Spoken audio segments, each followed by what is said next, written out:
Hi, and welcome everyone to another broadcast from the high deserts of Arizona. I am your host, Professor Tuck, and this is my survival broadcast series. And today's quote is, "If you have nothing to hide, why are you watching so closely?" So, welcome to Privacy Tuesday. It's part of a survival broadcast series where every weekday we expose one system that's rigged against you and how to outmaneuver it. Today, we're zeroing in on a story that you haven't heard of, or if you have, they haven't given you all of the details, and that's because they don't want you to hear about it. A new law is being pushed that would freeze all regulation of artificial intelligence for the next 10 years.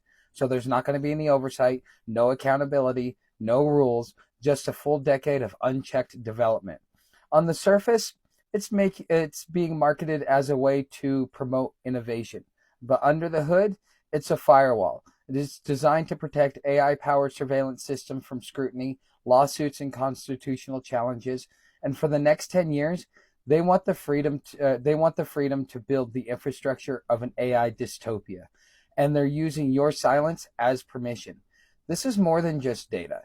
This is about behavior prediction, automated profiling, and invisible control systems that determine what you see, where you go, and who you're allowed to become.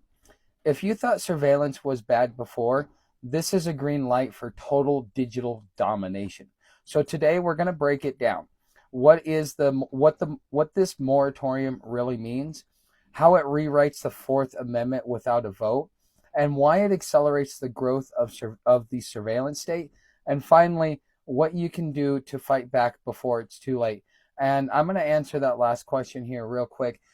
Stephanie at openairproperties.net, because after you hear this today, you're probably going to sit back and go, why would I want to stay in this system? And you're going to want to figure out a way to go off grid or to bug out in some form or fashion.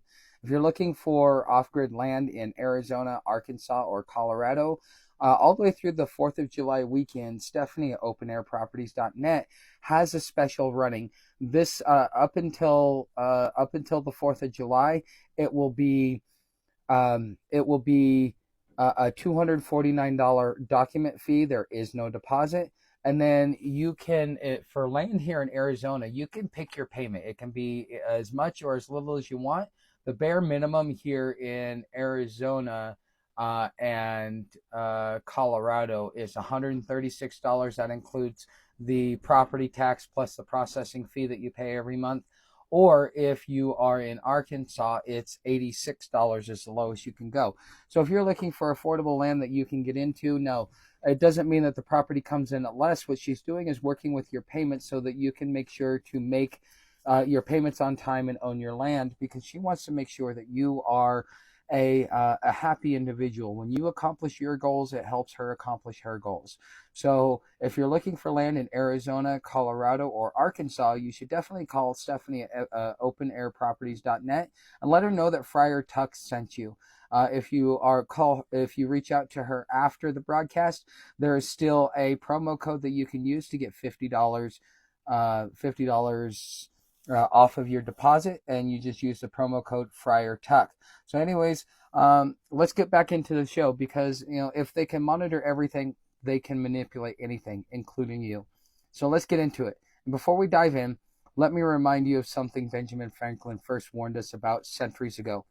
Those who would give up essential liberty to purchase a little temporary safety deserve neither liberty nor safety.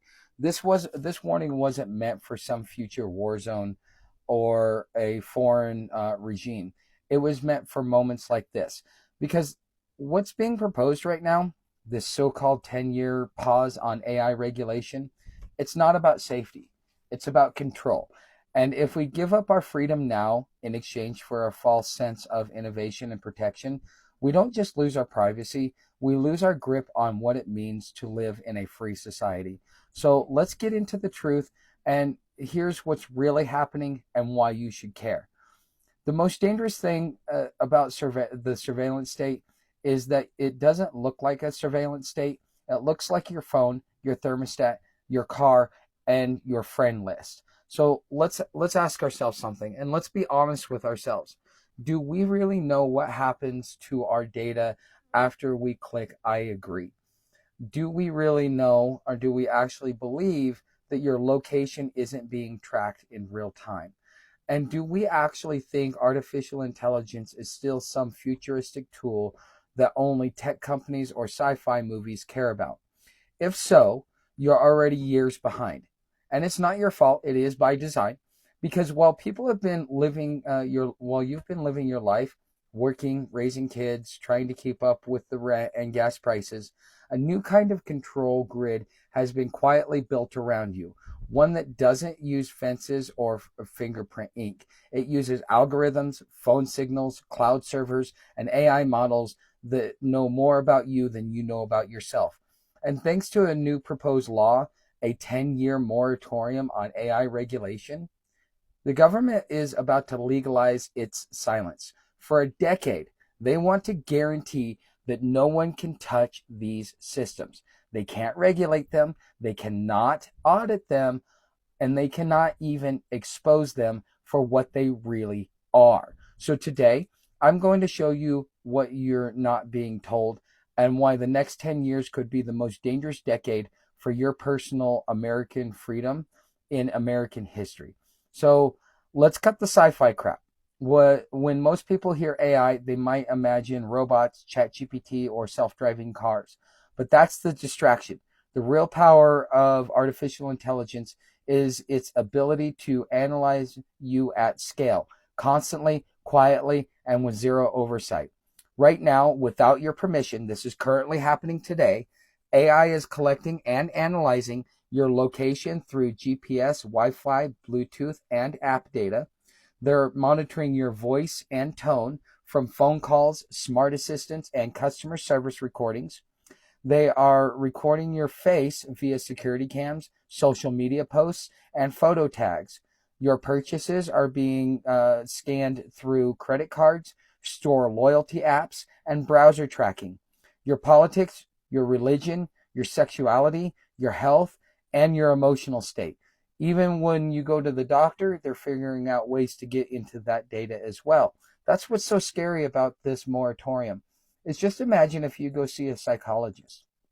And because there are enough people that we have, like, what was it, Columbine or the Sandy Hook and stuff like that, those places, it was mental health. And so if they really get this surveillance, they could easily break all of your HIPAA protections in the name of surveillance. And because there are no laws protecting against it, you're screwed.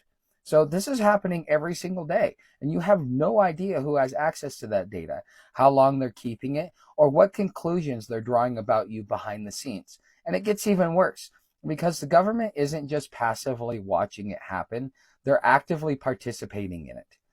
Here's the most important fact you probably didn't know: your government doesn't need a warrant to get your private data anymore. They just buy it. This is really interesting because there's an entire shadow economy of data brokers, companies you've never heard of, like LexisNexis, Risk Solutions, Ventel, and Babel Street. Who these guys buy and sell your personal information to the highest bidder. This includes your real-time GPS movement history, your purchase behavior, your health insurance applications, your social media activity, your voting records, and even your dating preferences.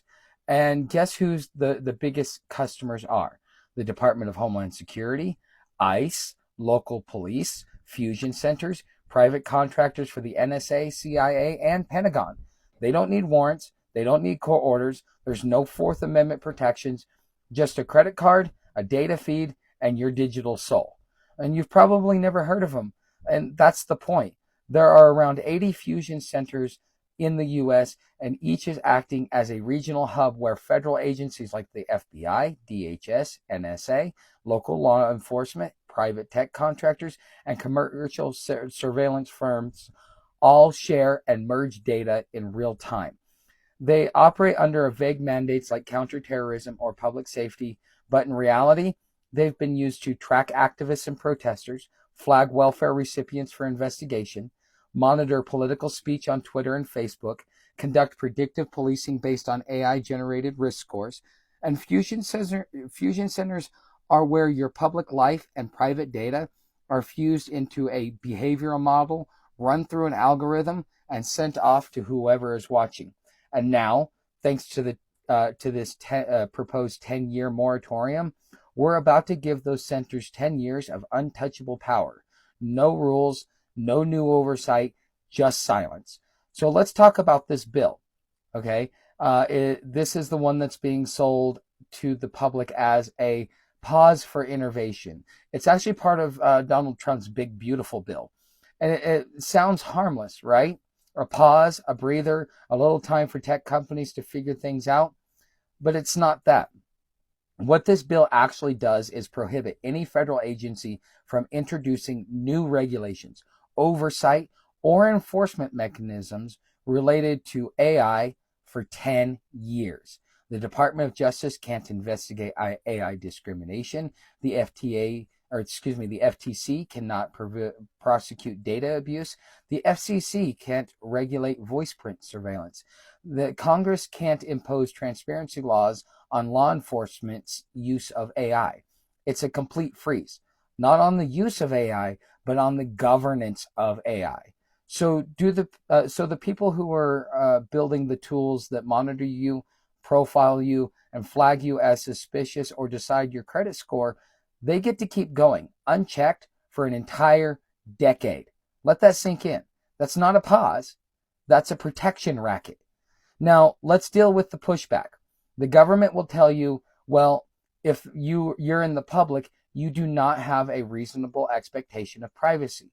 They call this the plain view doctrine. And in the past, it made sense. If a cop walks past your car and sees a bag of drugs or a seat on your seat, that's fair game. No search needed. But AI is not a cop. AI does not see doesn't just see your behavior in public. AI doesn't aggregate your phone records, camera footage, browser history, online purchases, and GPS logs. It doesn't observe you once. It stores everything you do forever. It doesn't act in real time. It profiles you retroactively. It isn't from one vantage point. It watches from everywhere. AI doesn't just see a joint on your dashboard. It infers that you're a cannabis user based on 3 tweets, 4 Venmo payments, and a trip to a dispensary 6 months ago. That's not plain view. That's digital entrapment. And under this moratorium, they'll be able to claim it's legal, and you won't be able to do a damn thing about it. So let me make this real. Okay, this isn't about whether or not you're doing something illegal. It's about whether you're being profiled by a system that cannot be audited, cannot be cross-examined, and cannot be held accountable. Imagine being denied a job, a loan, or a government benefit, not because of something you did, but because the algorithm built on biased, scrapped data decided you were a risk. You missed out on a house because you went to the wrong protest.